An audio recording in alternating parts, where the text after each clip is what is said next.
Hey guys, Paul here with MotoVentures. Back at it again, another project today. We are getting into Gavin Fortner's bike. Unfortunately, we're in a situation where this bike locked up while he was riding it. And so we have to dig in and see what's going on with it. We've already kind of pulled the cams out to see that the valves are all still intact and inside the motor, unlike the last one we looked at. As you guys probably saw, that thing was a grenade inside and just went to town. So hopefully not so much damage this time on inside there, but we'll see what's happening as we get in this and bring you along for the ride. Hope you enjoy it, guys. Thanks for watching, and hope to see you back soon.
Alright guys, so as you watched the video, saw us get into this motor, you guys saw where put a couple frames in there where that motor was just full of dirt.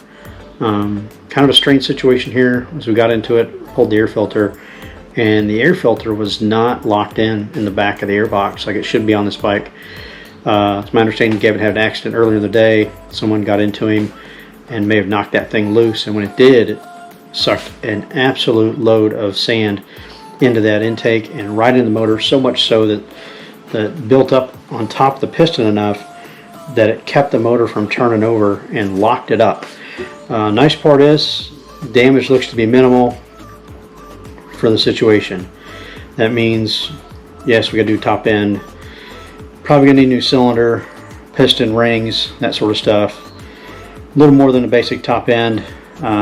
As you saw at the end of the video, they were taking the head apart, pulling the valves out. The valves definitely had some damage from the sand, valve seats, things of that nature. So looks like a new head going on this thing as well. So new head, new top end, and this bike should be back out and ready to rip. So thanks for watching, guys. Hopefully you keep following us and enjoy the video.